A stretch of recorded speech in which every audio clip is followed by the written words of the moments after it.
Hey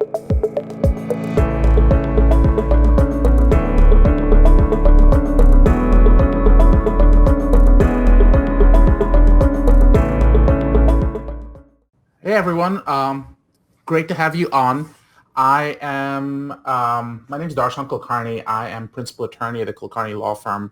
I'm starting to, what I wanted to create was more of an engagement, a type of discussion around compliance, fraud, and the outsourced sales teams. And what I wanted to get into was what are the most common mistakes that people make, and what has the Department of Justice been going after because of the mistakes that are being made. So let's start with the typical and usual disclaimers. This is not intended to be legal advice. It's not intended to be clinical and medical advice, and it's not, and it's intended for educational purposes only. So let's sort of take a 50,000 foot view, if you will, and the big 50,000 foot view, as we all know, is kind of obvious, if you will. Two big areas that pharmacists sort of trip over themselves, especially in the marketing world and in the sales world, is in the bribing and the copay areas. And the good news is that everyone knows you shouldn't be bribing people, right, Jody? We shouldn't be bribing people. But the truth is that it's not as simple as one might think, because people are thinking about bribing in a very sort of quid pro quo. I will give you $50 for every prescription that you write from me. It's sometimes not as obvious as that. And sometimes it's people think that they're being really smart by coming up with these alternative arrangements. And if you're creating these alternative arrangements, that may not always work out. Yes. Sorry, just to interrupt. I don't know if everyone saw my message. We've got an intimate group here, so I just unmuted everyone. So everyone should be able to engage if you'd like. That would be wonderful, actually. Abhinav, can you talk? If anyone wants to try, go ahead. Yeah, I just want to try it out. Oh, hi. Lauren, can you hear me? Yes, I can hear you. Can you hear me? Can you hear me? Okay, I'm going to guess people are quiet today. No, I heard Lauren. I heard Lauren speaking. I can't hear either one speak. That's odd. What? Everyone's unmuted. You're unable to hear everyone? I can hear you fine, but no one else. Can someone else try speaking just to see? Yeah, I'll speak. It's Lauren. Hey, Lauren. Oh, good. I can hear you now. Me? Nice. I can hear you now. All right. Perfect. So, Lauren, your presentation was excellent, and we're gonna gosh. Thank you. I'm glad. I didn't know. Kind of. This is a whole new thing for me, so it's like semi-winging it, hope this works. This present. It's all good things to make us stronger and better at our business. Yeah. I'm 100% with you about learning, winging it, and doing things right. The key part is winging it in the places where it's appropriate to wing it. Absolutely. Yes, I don't want you to think I'm going into things blind. Winging it with a lot of safety nets and following rules and directions. Yeah. Exactly. So, Lauren, I know you work for a pharmacy. Did I remember correctly? I think I heard you say that. Yeah. Yes, I do. You and are you full time with them, or are you contract? Full time. Okay. Yeah. How about the other people? Abhinav, Jill, you guys are unmuted, so I'm guessing that you can talk. So, are you guys do you own your own pharmacy, or do you act as marketers in the pharmacy? Can you hear me? I can hear someone. Yes. Okay, sorry. This is Jill Gagnon. I just wanted to mention I'm a clean room supplier, so I'm kind of just learning about my clients today. Very cool. So hopefully we'll talk about some of the things that can go wrong and where your clients might be going wrong. Bradley, can you hear me? Maybe not. Oh, okay. He's coming back on. We can see live here. Mm-hmm. Bradley, can you hear us? Yep. So are you a pharmacist? Do you work in a pharmacy? Yeah, I own a pharmacy. You own a pharmacy, so you're a pharmacist then? Yes. Excellent. Where'd you graduate from? University of Michigan. Okay, very cool. I graduated from the Philadelphia College of Pharmacy, so welcome fellow pharmacist, I guess. But I guess my owning your own pharmacy, what are the key like do you do your own marketing, and do you have other people do it for you? I have sales reps. You have sales reps, okay. And do you have any kind of training program for them? Yes. Very cool. So we'll talk a little bit more about what that looks like. Anyone else want to talk about their experiences? Do you do your own pharmacy? Do you do your own marketing maybe? Are you talking to me? To anyone. We've got a small intimate group, so I figure we can have a conversation. Well, it's Lauren. As you know, yes, I do my own marketing. I act as the marketer for my pharmacy, and we had sales reps, a few of them, throughout the years. Right now. And what happened, Lauren? Just to be honest, many of you know during the pain, I hate to call it the pain time, but when the pain creams were, that time. Is this in the before times? Yes, this is called the prehistoric time, the before times. We had some, a few reps out there, and then once, we didn't get coverage on the creams anymore, we went back to a cash model. So I had about 3 reps out there, but just with times, and a couple of them moved on to take, another job. It's, not for, obviously the industry's been impacted by the pandemic and different things like that. So I'm down to 3 reps right now. And how do you train them? I take them through a sales, basically a sales training, I don't want to call it a course, but they do ride-alongs with me. I take about a week to actually train them, and then ongoing training through, whatever visual aids or marketing materials that I'm using. But I do a lot of when I did train them, actual, how do I want to say, in-person training where they're actually with me, shadowing, that type of stuff. That's how I would go about training them. Right. So when you're training them, you're really talking to them about how they can do sales right. How often do you get into what mistakes can they make in terms of compliance or legal? Or is that not a core component? That is, because especially during the time, like we said, it's the before time, during that pain time, we were very, very careful with what they would say, what they would be allowed to do, what they would be allowed to leave, marketing materials, etc. I had to be extremely, extremely careful and strict about protocols when they were out marketing. As of now, we're back to a cash model. So I'm not dealing with, insurances and things like that anymore, but still there's a lot of legality, that we have to assess often. We have to have a lot of conversations and require a lot of feedback from our sales reps, depending on situations or things they're asked, or, it's always ongoing. Yep. And I think it's important to distinguish the reason why it matters whether it's a cash model or not. And the big reason is, and I'm sort of getting to the punchline, but if the government is paying, the government's looking over your shoulder. They want to make sure that their money's going to places where it should. So there have been major problems with that in the past. And we're going to talk about some of those problems and some of those examples of those problems. So going to a cash model helps from a legal compliance perspective, but it doesn't necessarily get you completely off the hook, because there are other organizations, government organizations like the DOJ and the OIG that might still have something to say about what you're saying. Also, there's the FTC and the FDA as well. So this is completely not on the slide side, but because you mention it, have you heard of the FDA's bad ad program?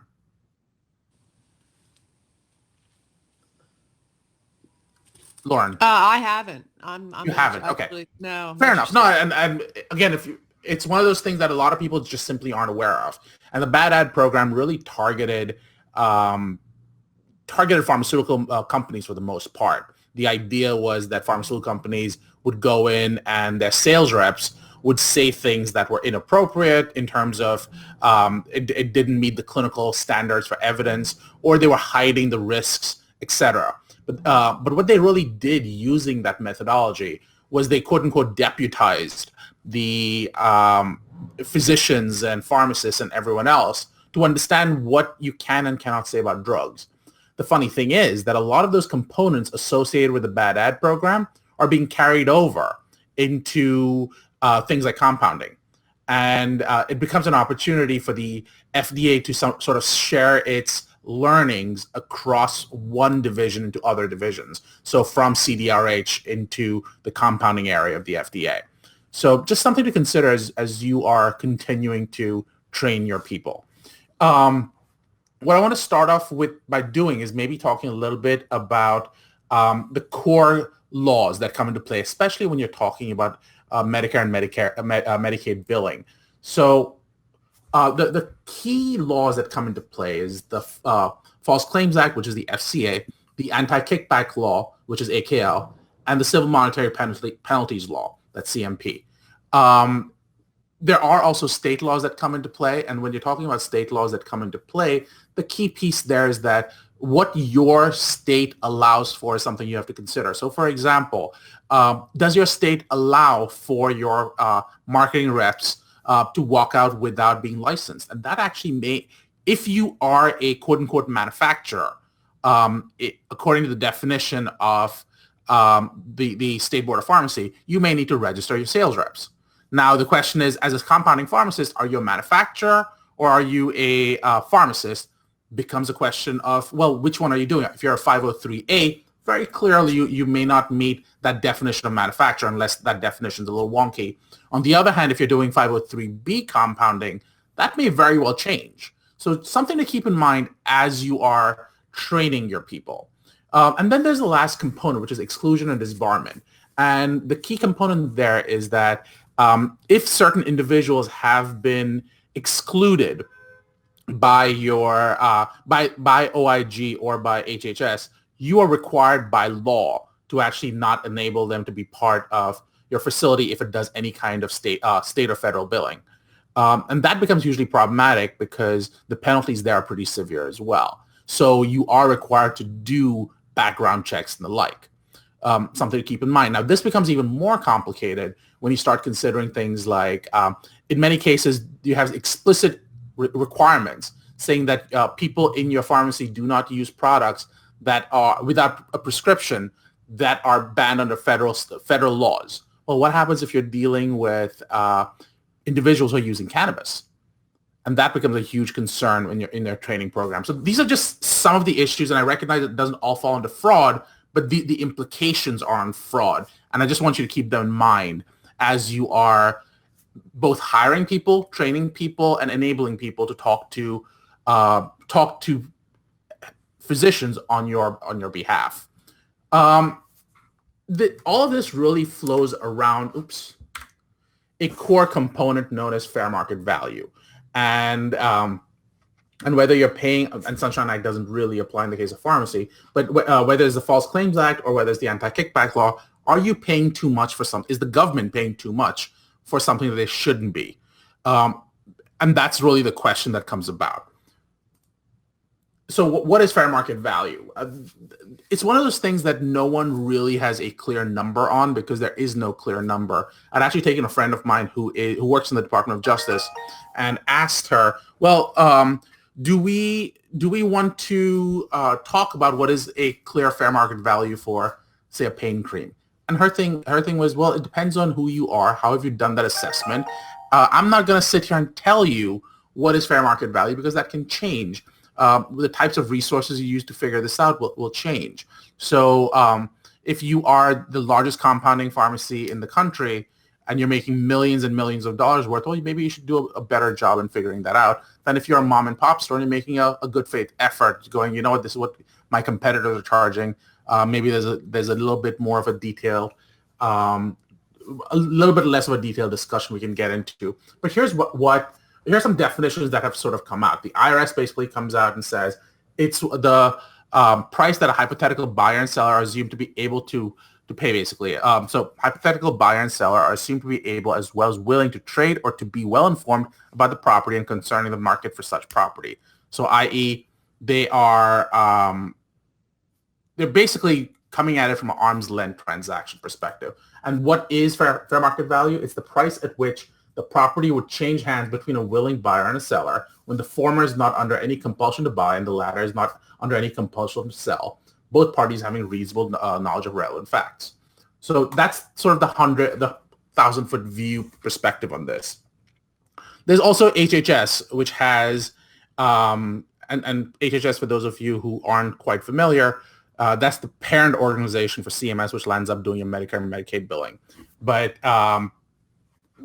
according to HHS, general market value is the compensation that would be included in a service agreement as a result of a bona fide bargaining between well-informed parties to the agreement who are not otherwise in a position to generate business for the other party on the date of acquisition of the asset or at the time of the service agreement.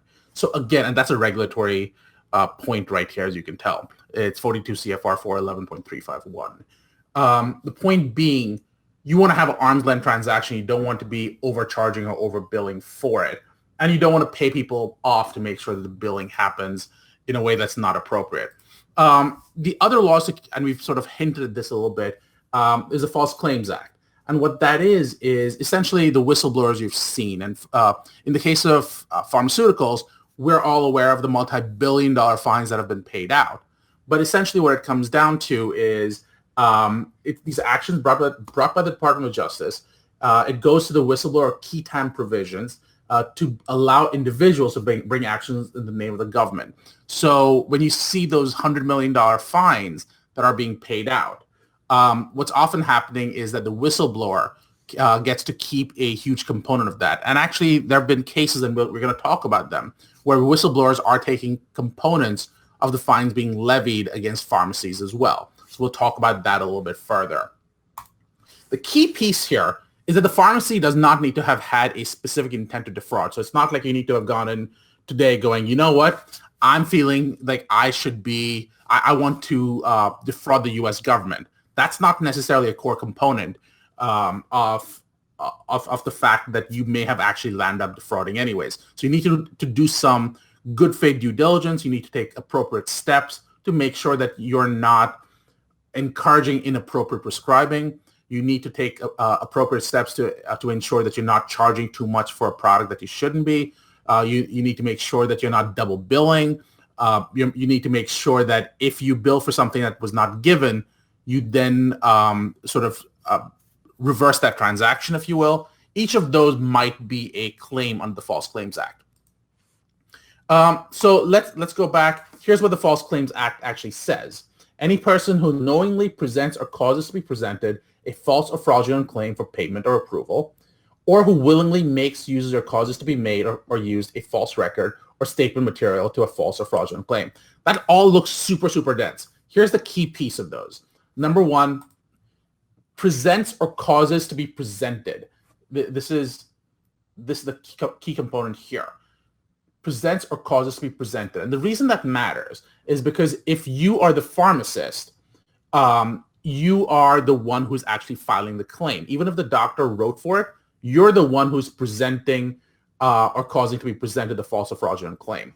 And similarly, in this case, it would be the doctor might also be ensnared in this type of a situation because they would be knowingly making, using, or causing to be made a false record or claim.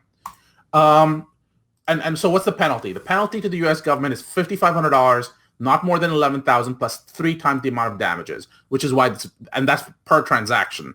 So you might land up very quickly in the millions of dollars of liability range. So I recognize that right now we're really talking about very, very legal, detailed type of information, but I want you to get the gravity of the types of issues we're facing. So penalties can be pretty significant very quickly. So what are the most common types of Medicare abuse systems that you see? So retaining government funds when there's an obligation to pay. And a good example of that, like we just discussed, is when you're basically, you billed for a product, the patient didn't pick it up, and you didn't return the money back. Knowingly billing for services that were not furnished and or supplies not provided. So the patient didn't come in, they didn't get it, you still billed because you'd already done it. You forgot to sort of retract that. Including Medicare for appointments that patient failed to keep. Again, if you're doing some kind of billing with individuals, so talking to patients kind of stuff, that might be a concern. Altering claims forms or receipts to receive a higher payment amount. So if you know that your product can be billed for $10 for one thing, for one indication, and $50 for another indication, and you just keep billing for the wrong indication, this could be problematic. Misusing codes in a claim, you could similar, if you will. Charging excessively for supplies or services. So if you are in a situation where you're compounding for a doctor's office, in those specific situations, you might land up saying, these supplies are X amount. Well, that you need to make sure that is fair market value. Billing for services that were not medically necessary. So you thought that if you land up in a scenario where you can provide additional services, you land up billing the government. Turns out that those services themselves were not necessary. And then misuse grants.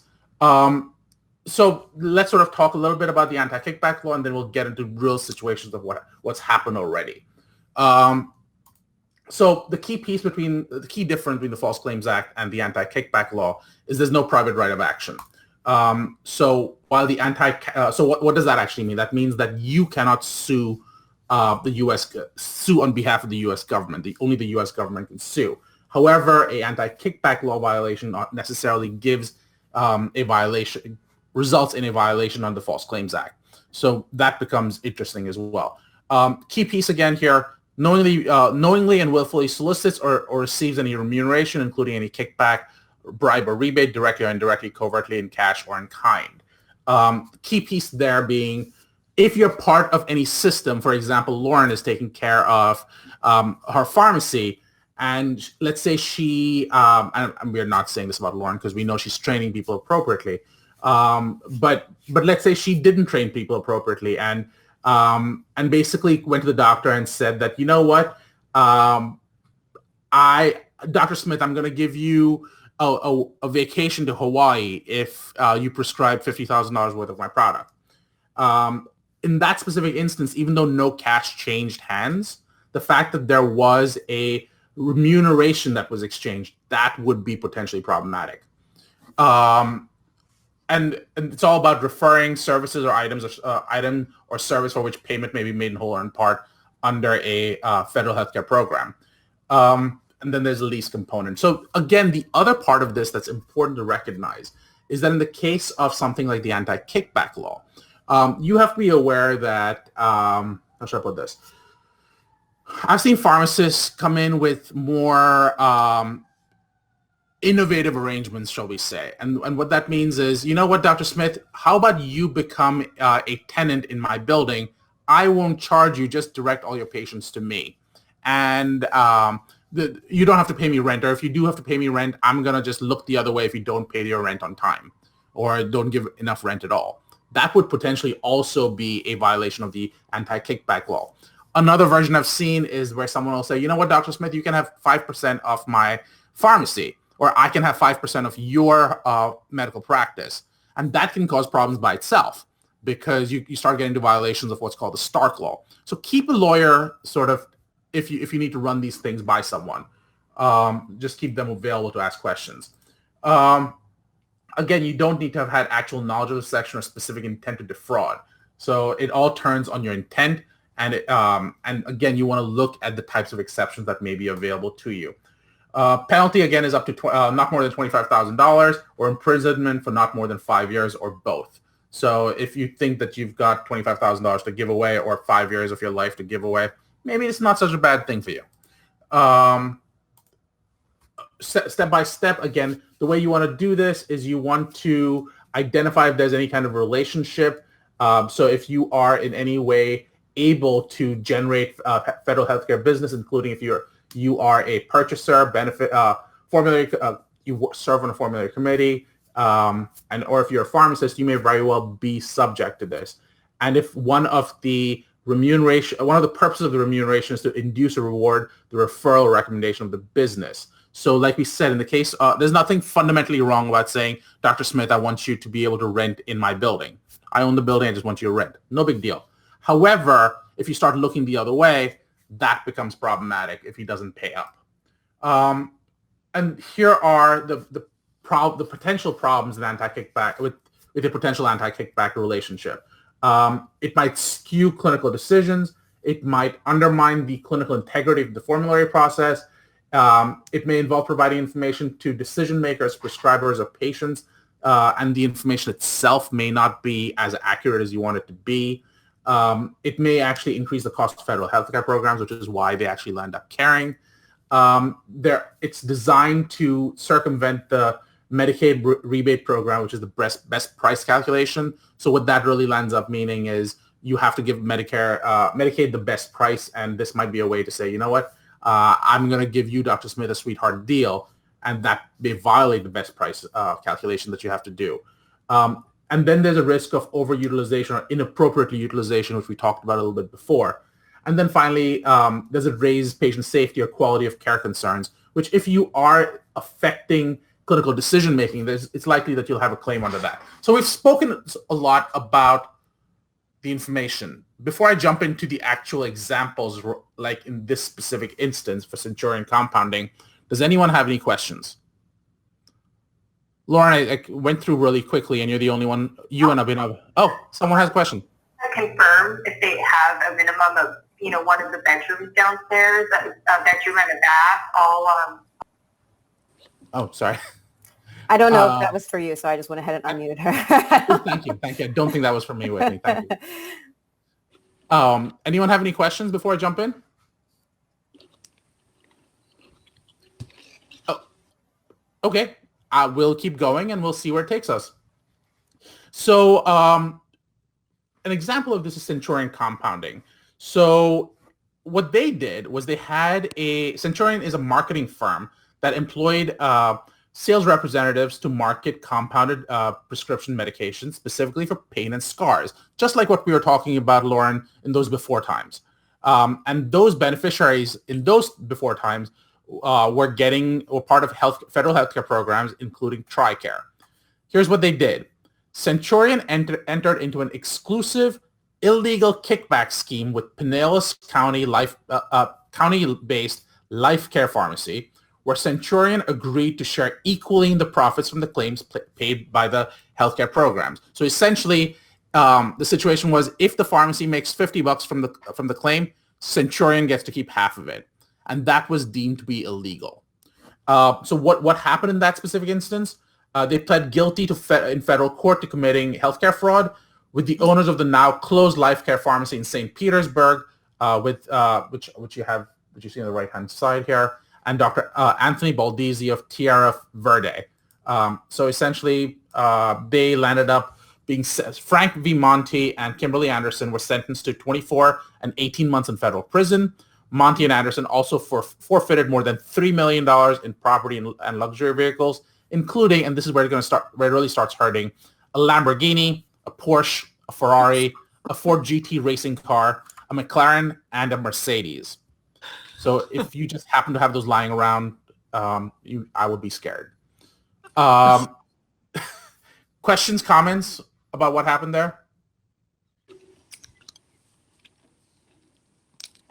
Not so much. Okay. Let's look at diabetes care.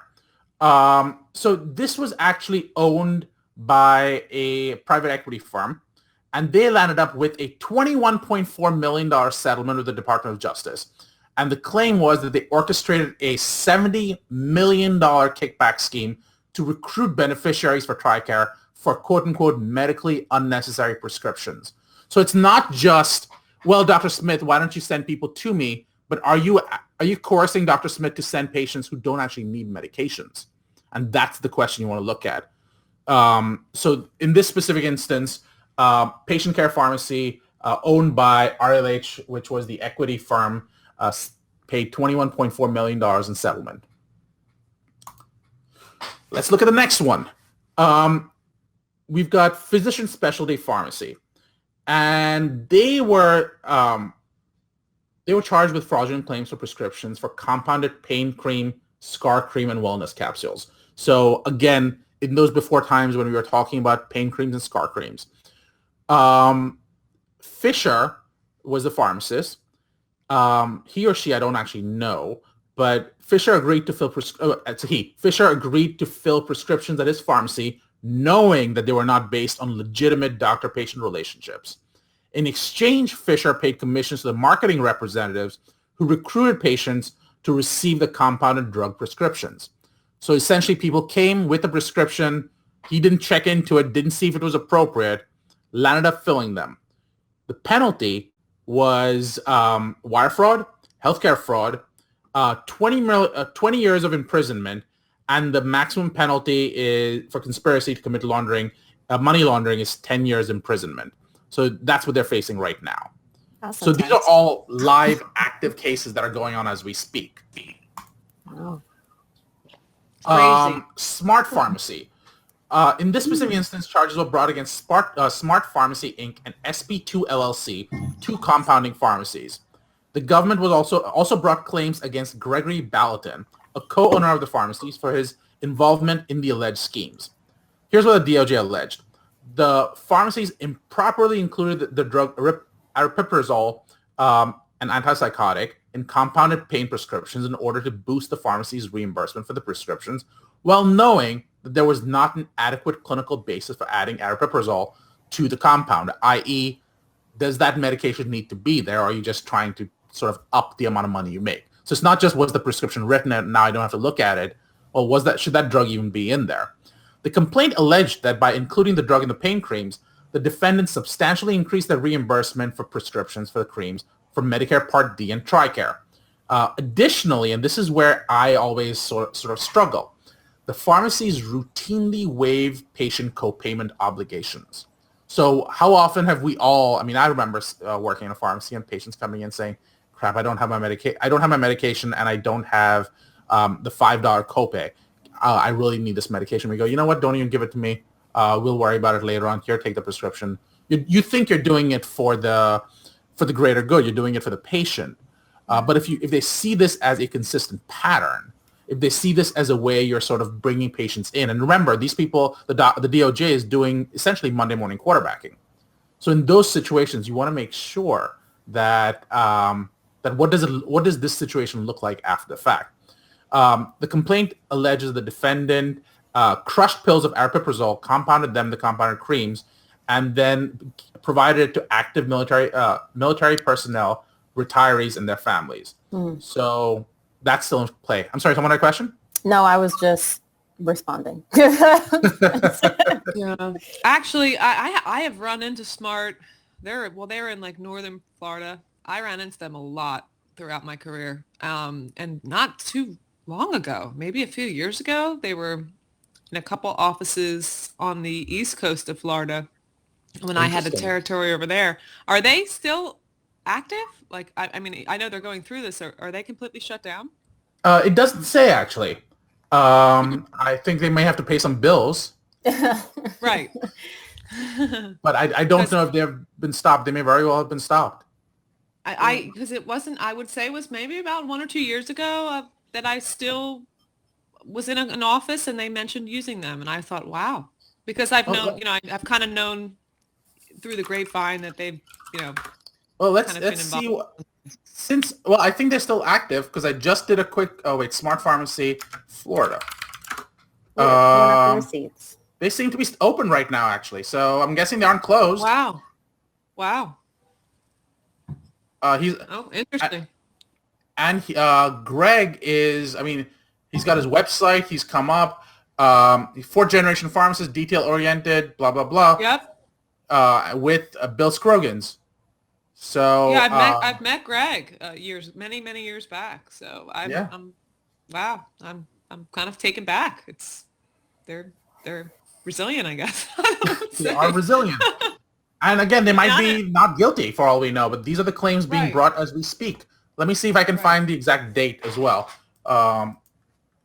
However, as on December 18th, 2019, they laid off 100 workers because they were sued by the federal government. So maybe that's where the impact was.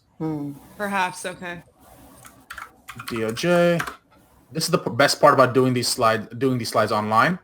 The case was brought on June 14, 2019. Oh, okay. So they've had about 2 years to recover while this is still playing out.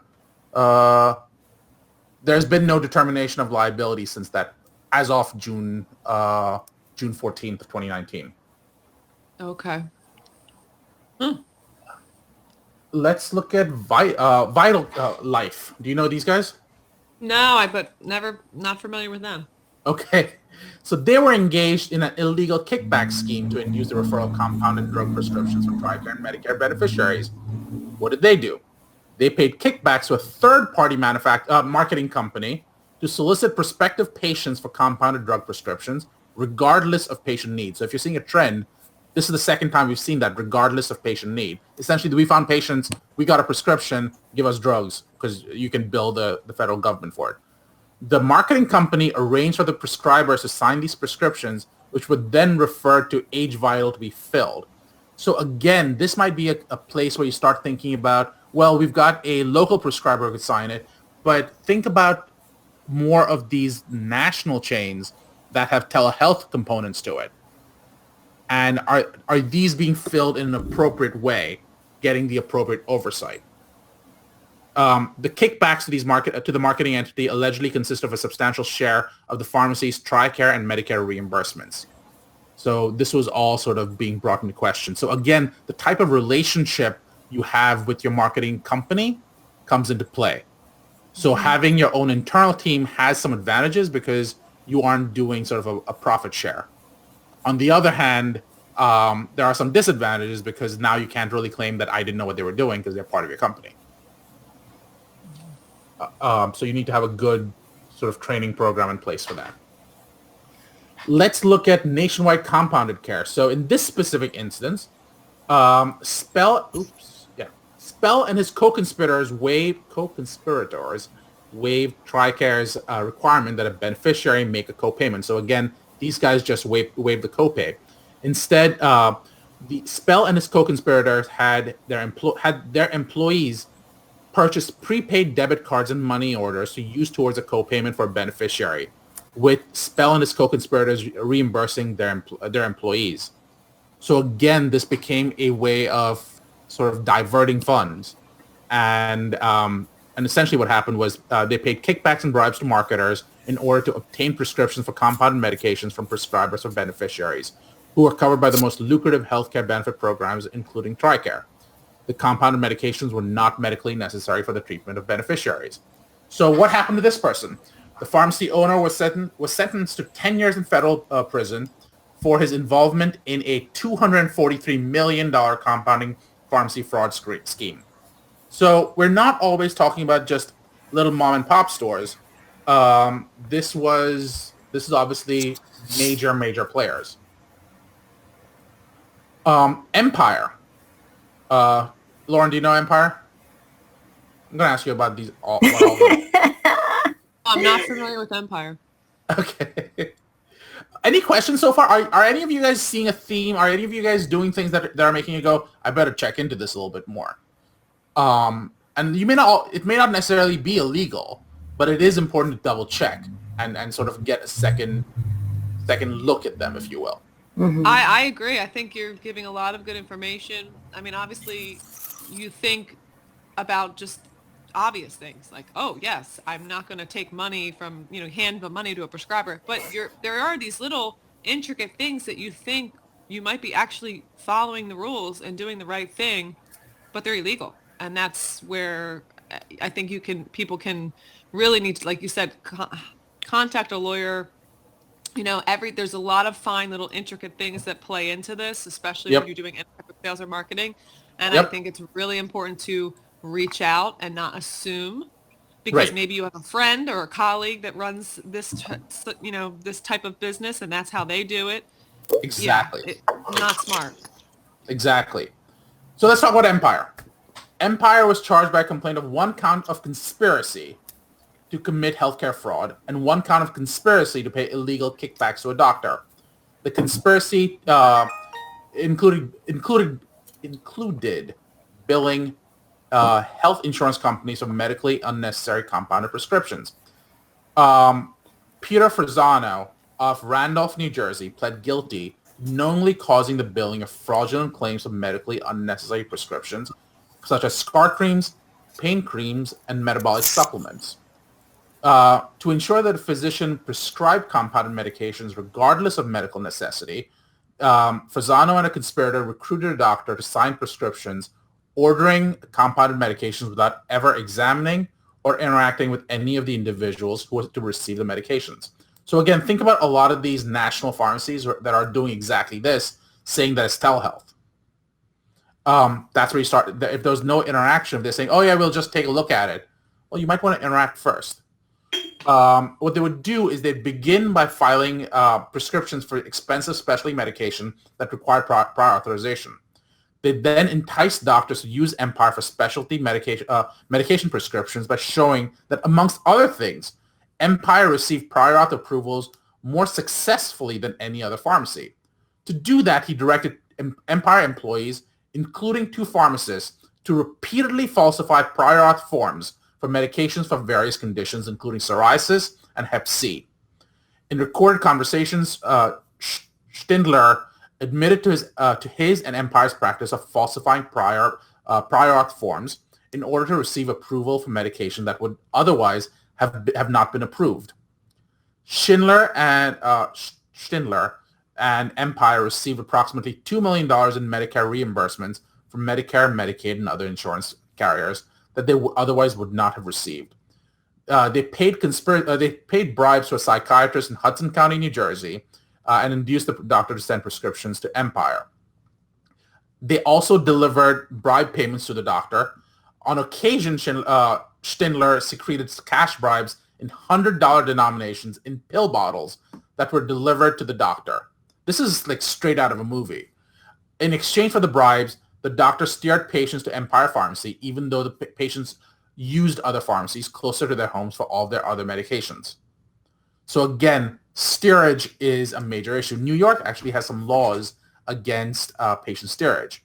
So you need to be careful about how these medications are coming. So if you are marketing and you're saying, you know what, just send this one prescription here, only this one, we don't want the others, that starts looking a little unusual.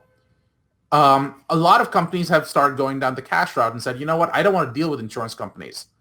But does that necessarily eliminate all your problems? I'm not 100% sure, but it's worth looking into as well. In the case of Fairlawn, a doctor and 3 people associated with the pharmacy were charged, and this was what I'm pulling from is the charge sheet. They were instrumental in defrauding U.S. In the Federal Workers' Compensation Program for a $10 million scheme involving illegal kickbacks and medically unnecessary prescriptions for pain creams. The defendants conspired to obtain more than $10 million in healthcare benefits from the Federal Workers' Compensation Program by prescribing and dispensing expensive but medically unnecessary pain creams for now former U.S. Postal Service employees for injuries they suffered on the job. Miller and Vangelis and here's the second component of this. I was talking about the idea of rent payments. Miller and Vangelis purchased Dr. Philippone's medical office for above fair market value, then permitted Dr. Philippone to continue to use the premises for which he routinely failed to pay rent. So that's another way of paying a kickback without ever actually exchanging money. And that's the problem. You didn't exchange the money that you were supposed to. Brookhaven Specialty Pharmacy and OK Compounding. In this specific instance, 3 doctors and 5 marketers are facing Oklahoma federal court charges for allegedly duping federal insurance programs into covering compounded drug prescriptions. Here's what they did. They provided pre-printed prescription pads, say that 5 times fast, pre-printed prescription pads that listed the compounding formula choices. The participating physicians allegedly checked a box with a preferred section and then selection and then faxed it directly to the associate pharmacies instead of writing a prescription tailored to the patient who could then take it to the pharmacy of their choice. So again, the issues there are steerage because you're sending it to a specific pharmacy without caring for what the patient wanted. And then the choice of the drugs was eliminated as well. Those doctors were provided kickbacks and bribes in varying amounts up to $50,000 in exchange for writing compounded drug prescriptions.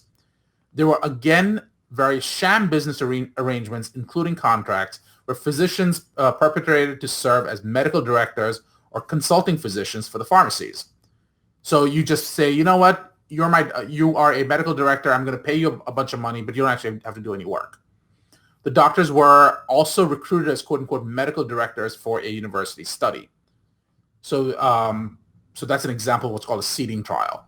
But these are, again, types of problems that we've seen that are being sued for as we speak. Questions so far? Comments?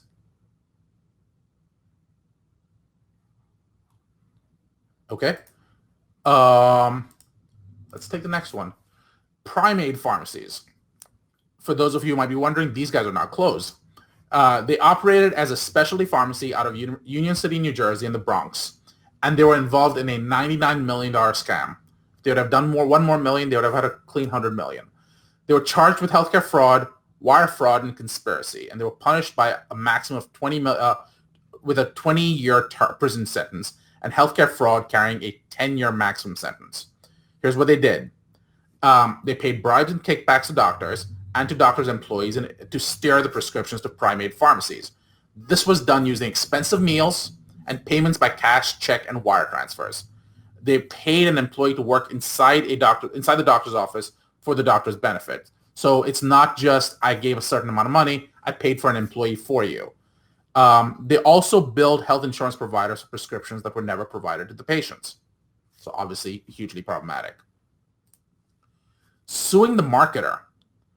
In this specific instance, it was the marketer who was sued. So this was a lady known as Guerra. She admitted that as part of her role as a marketer, she recruited physicians to write prescriptions for expensive compound medications to be filled by Pharmacy A. And it's interesting, they don't actually name the pharmacy, they just call it Pharmacy A. So the pharmacy wasn't implicated, just the marketer.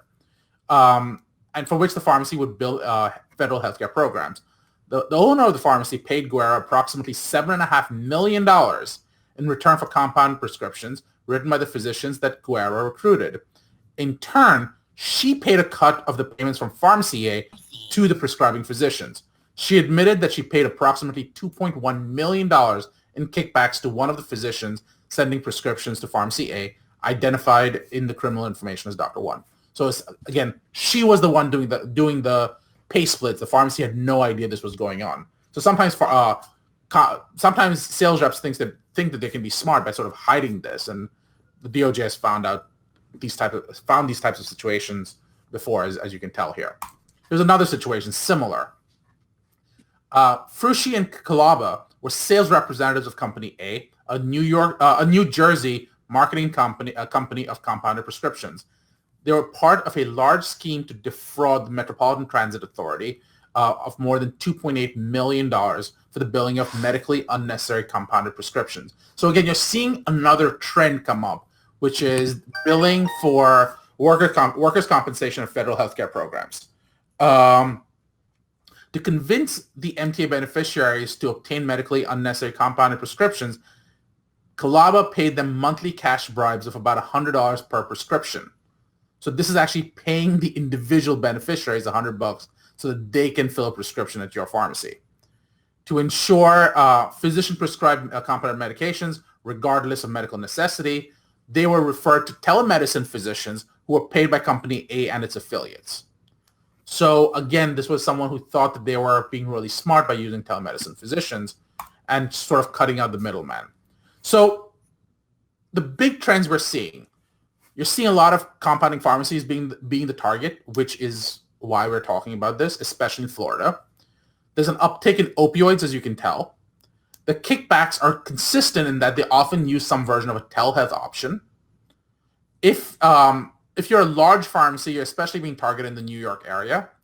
And again, if you're using a third-party marketing company, be careful and appropriately audit them. Like one of the things Lauren said she was doing was she'd do ride-alongs, which is great. You need to be auditing them and finding out what they're doing, what they could be doing better. So again, these are some things you need to be considering and doing right. So let's ask the question: how do you find the right marketer? Anyone have any ideas? Lauren, if someone refers a person to you saying this could be a great marketer, how do you choose if that person's right for you? I definitely want to look at their background, where they've worked before, where they're coming from. Yep. You know, there's nothing against hiring someone that hasn't worked in our industry before. So yep. I would say best advice would be someone with a sales background, someone that's, we can go over the whole rejection. They're not afraid of rejection, but if they did come from a previous pharmacy, you really need to take a look at the practices and what was, put in place there, especially if they're a large pharmacy. Back, we keep referring to this time as the old days of the pain game. I actually had a rep come from OPC. I don't know if you remember OPC, but they were one of the first company that actually was taken down by when they started really coming in and, shutting down these pharmacies. And I was very weary about bringing her on board, extremely weary, because not that she was a bad person, but she was used to operating in the way that they operated. So, right. We had to do a lot of retraining and making sure that she represented us in the way that we, did business, not her previous company. She ended up being a very, a great rep. She brought a lot of revenue to my pharmacy, but there were times that it was challenging because she was used to doing certain things that OPC allowed them to do that was actually like illegal. So we had to, really work with her. So I would just say you really have to understand where they came from, how they were trained, what protocols they were used to, and, be willing to retrain. And let's frame that question differently. Now, let's say, Lauren, your pharmacy's really grown, and they basically told you that I don't want you to hire more people. So now you are using a third-party provider, if you will. How would you choose who would be the right person to help? But before you answer that, Lauren, Yeah. I'm just going to, there's some people who joined. I'm just going to let everyone know I'm going to unmute you in case you guys want to chime in, okay? Yeah, please. If anyone wants to talk, please just have a conversation. There aren't enough of us to worry about raising hands and stuff. To be honest, I don't have a lot of experience. I've never used a third-party marketing agency, so I don't have an actual experience that I can share, but I know that it can be successful. I know there are companies out there that are doing the right thing. I have to say I would always proceed with caution, and you really want to ask a lot of questions.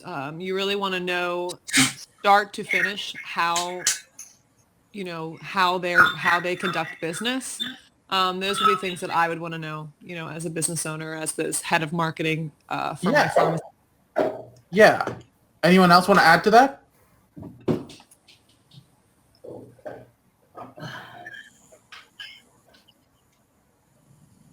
Okay. Let me put out a couple of questions I'd start with. I'd ask the question that Lauren asked, which is, who have you worked for? If you ever had a complaint, what was it for? How was it resolved? I'd ask for references. I would talk a little bit about OIG and them having an exclusions list. You need to make sure you've done the appropriate background check. And Lauren, you asked this question, which is, what have you done before? How do you plan to market my product? If it's an external agency, do you have appropriate marketing SOPs? If it's an internal agencies, do you have training, and do you track the training, and do you actually do you have an audit process that goes along with it? If it's an external company, you talked about this a little bit, Lauren. Do you land up training those outside marketers? Do they have a method of self-audit, like we said? And then lastly, I'd actually want to look at some of the agreements that they have proposed with other with doctors' offices to see what they have succeeded with and what they haven't. Obviously, names will be deleted and the like, but I want to get a feel for, do they know what questions to ask and what mistakes have they made? So these are some of the questions I'd be thinking about. This is my information. If anyone has any questions, feel free to reach out to me.